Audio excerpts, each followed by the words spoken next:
띵잘.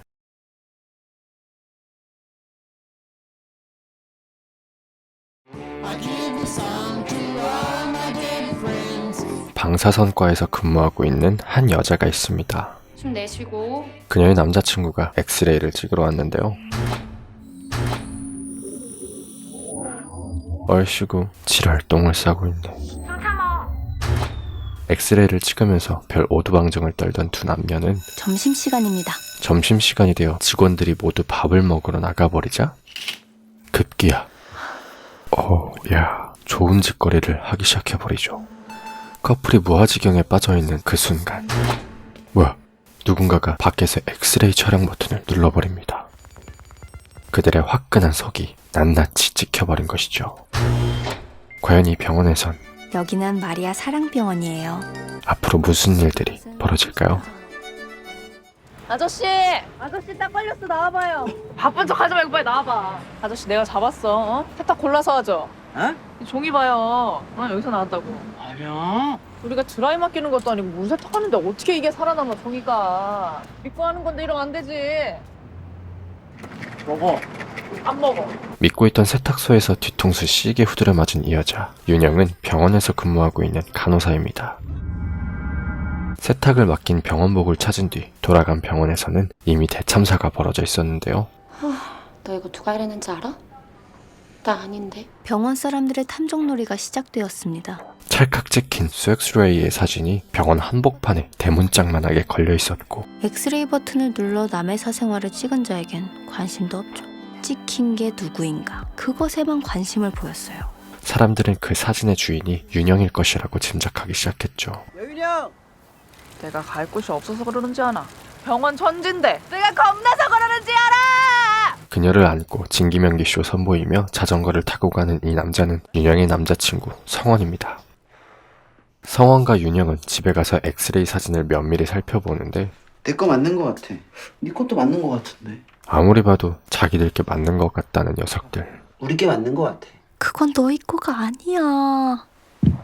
그러니까 내가 병원에서 하지 말자고 했잖아. 결국 그녀는 관두자. 병원을 관두기로 결정하죠. 이 사직서는 쓰지 말라고 이렇게 획이 많은가 봐. 에그, 그거 니들 거 아니라고 이놈들아. 골라봐. 토너먼트를 해보자. 이런 건 좀 본 적이 없는 것 같고. 달라. 이거다. 어른의 삶이란 오해를 견디는 일이라지만 이건 아니죠. 토너먼트로 최종 우승을 차지한 한글 버전 사직서를 가지고 마지막 출근을 한 윤영. 그런데 사람들 참 못돼 먹어가지고. 그녀 앞에 한 여자가 나타납니다. 사복 입고 계시네요. 바로 병원의 부원장 경진. 상황이 좀 어렵긴 하지만 너무 걱정하지 마세요. 일단 윤영 씨는 집에 가서 좀 쉬는 게 낫겠어요. 저는 실상황이 아닌데요. 윤영 씨 생각해서 그러는 거예요. 아니에요. 전 병원 안 나갈 거예요. 이미 퇴사하기로 마음먹고 출근했는데 부원장의 말 때문인지 윤영은 괜한 오기가 발동하고 연락드릴게요. 쉬세요. 내일 봬요. 그래요. 내일 봬요. 병원서 봬요.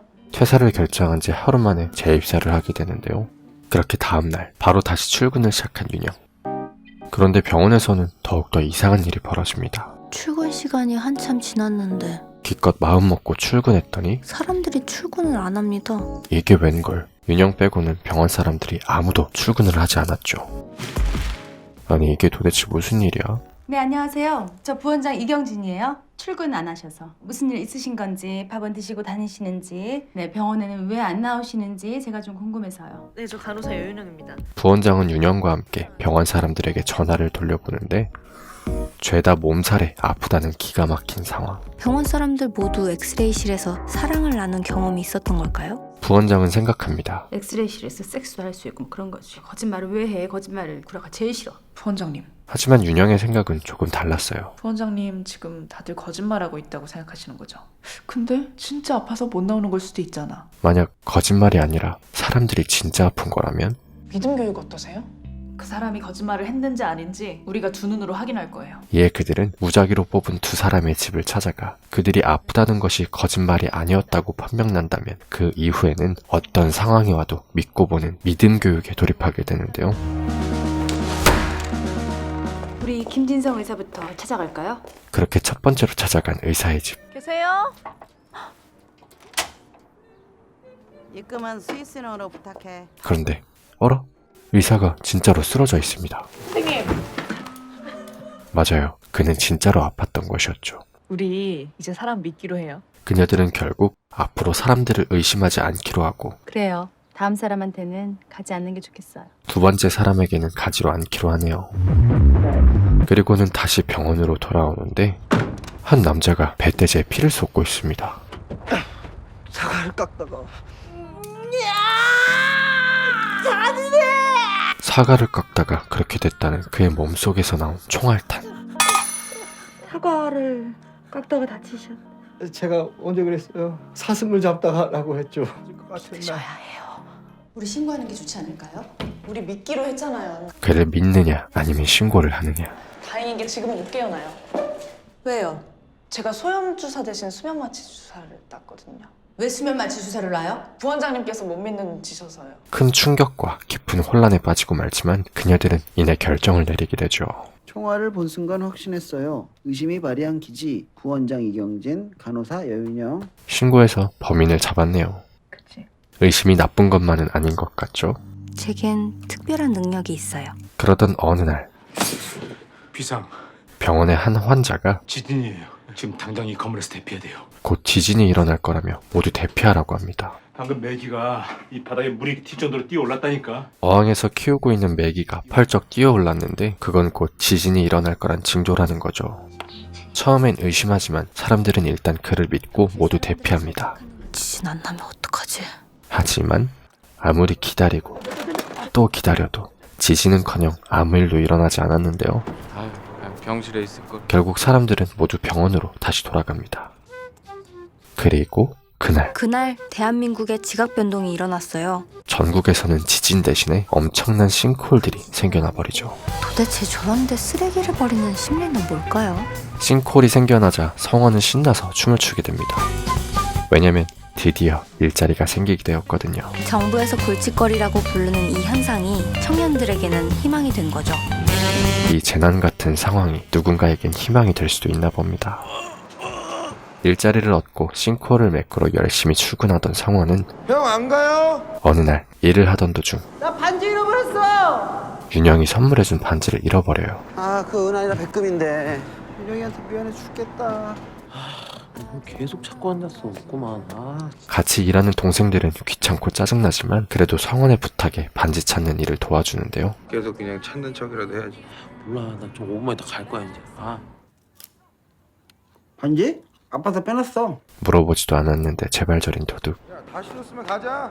그렇게 몇 날 며칠을 찾아도 보이지 않던 반지가 같이 일하는 동생 강섭의 발가락에 끼어 있습니다. 뭐야 이 쌍놈 새끼. 같이 반지 찾아주는 척하더니 훔쳐간 거였어? 형, 반지 찾았어요? 누가 훔쳐간 거 같은데.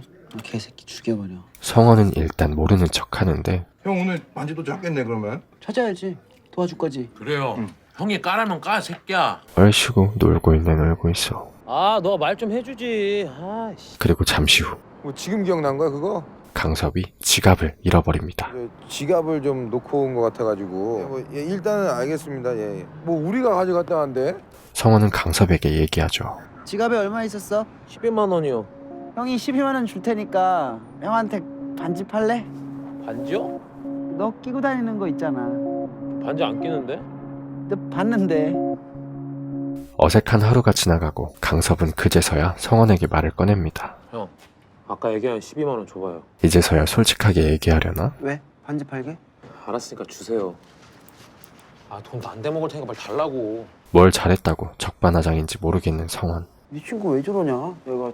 하지만 집에 와서 보니 아이고, 발가락 반지가 손가락에 맞을 리가 없죠. 엄한 의심이 사람 하나서 같네요. 아, 어느 날 윤영은 부원장에게 고민 상담을 합니다. 부원장님, 맞아본 적 있어요? 폭력에 관한 고민 상담. 아니요. 그녀는 갑자기 왜 이런 고민을 하는 걸까요? 편하게 얘기해요.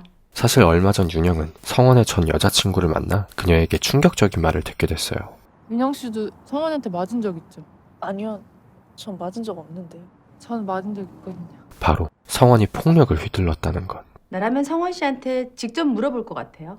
너무 뻔한 대답이죠. 맞아요. 사실 부원장의 말처럼 직접 물어보면 될 일이었어요. 그런데 어째서인지 윤영은 직접 물어볼 용기가 생기지 않았고 어디가? 옷을 그렇게 조심 입고 어딜 가냐고. 이 새벽에 어둠 속에! 나 밤에 일 나가잖아.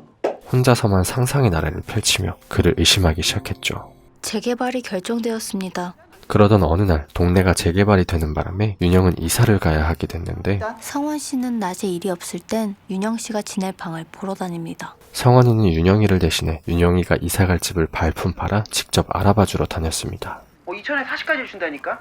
주인이 할머니인데 인상이 진짜 좋아. 성원과 통화하면서 이사갈 집을 찾아가는 윤영. 그런데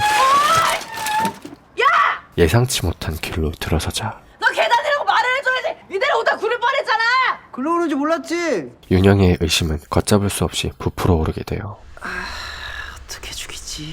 없어져야 돼 너가. 폭력을 휘두르는 것도 모자라 성원이가 일부러 나를 죽이게 하려고 했다고 말이죠. 윤영 씨는 선택합니다. 지연 씨를 믿기로.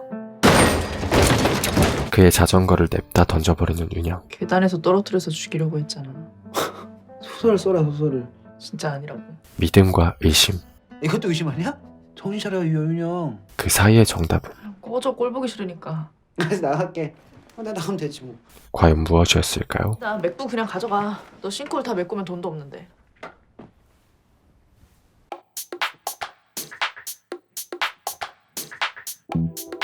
영화 매기는 2019년 개봉한 독립영화로 믿음과 의심이라는 오묘한 갈등 사이에서 인간의 심리를 잘 표현한 미스테리 영화입니다. 영화는 첫 시작부터 엑스레이실에서 몰래 찍힌 촬영물로 인해 소동이 일어난 병원의 모습을 그리며 몰카, 재개발, 청년 실업, 데이트 폭력 등의 우리가 현재 직면하고 있는 수많은 사회적 단상을 블랙 코미디스럽게 잘 꼬집어냈는데요. 그러한 사회적 문제와 더불어 그 문제들을 등장인물들이 해결해 나가는 과정에서 신뢰와 의심, 어떤 것이 그 문제들을 해결해 줄 수 있는지에 대한 깊이 있는 질문을 내던지고 있습니다.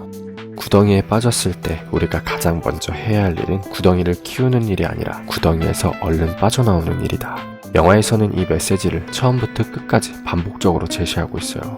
끊임없이 서로를 의심하며 살아가는 우리들의 삶에 있어서 누군가를 한 번 의심하게 되면 의심은 의심을 낳고 더욱더 커져가며 결국 자기 자신 그리고 상대방을 구덩이에 빠뜨리게 된다는 거죠. 감독은 싱크홀이라는 구덩이를 통해 거기서 우리가 해야 할 일은 의심을 계속 키우며 구덩이를 더 깊게 파는 것이 아니라 믿음으로 의심의 구덩이에서 빠져나와야만 한다는 메시지를 던지고 싶었던 것은 아니었을까요? 영화를 다 보고 나서는 뭐랄까 약간은 감독이 의도한 어떠한 사상이 조금은 묻어있는 것 같아서 그런 부분에 대해 거부감이 있으신 분들은 조금은 불편할 수도 있겠다라는 생각을 했지만 전체적으로 보면 와, 참 영화 잘 봐졌다 이런 생각을 했어요. 구성이나 연출 방식 그리고 삽입된 세련된 OST들 뿐만 아니라 매기로 등장하여 영화의 전개를 자연스럽게 흐르게 하는 배우 천우희 씨의 잔잔한 나레이션까지 완벽한 호흡을 갖춘 영화라는 생각이 듭니다. 오랜만에 정말 퀄리티 있는 독립영화가 나왔다랄까요? 엑스레이 사진을 보며 사람들은 왜 사진을 찍은 사람보다 찍힌 사람이 누구인지 궁금해할까요? 라는 물음. 싱크홀에 쓰레기를 던지는 사람들을 보며 저게 쓰레기를 버리는 사람들의 심리는 뭘까요? 라는 물음처럼 장면 대사 하나하나마다 인간적인 서스펜스가 느껴져서 생각보다 지루할 틈 없이 흥미진진하게 볼 수 있었는데요. 독립영화를 즐겨보시는 분들과 간만에 아주 독특한 영화를 보고 싶으신 분들께 꼭 본편 관람을 추천드리고 싶은 영화입니다. 띵잘의 추천 영화 재밌게 보셨다면 구독과 좋아요 부탁드리고 저 띵잘은 다음에 더 좋은 영화 소개로 돌아오도록 하겠습니다. 알람 설정해주시는 것도 잊으시면 안 돼요. 그럼 이만 띵잘을. 내가 너 만나면 해줄 얘기가 있어가지고 핸드폰에 맨날 적어놓고 댕겼어. 내가 같이 일했던 동생을 의심했던 적이 있는데 나 혼자 생각하고 막 부풀렸던 것 같아. 너도 혹시 뭔가를 부풀리고 있다고 생각되면 여자 때린 적 있어? 전 여친 때린 적 있어.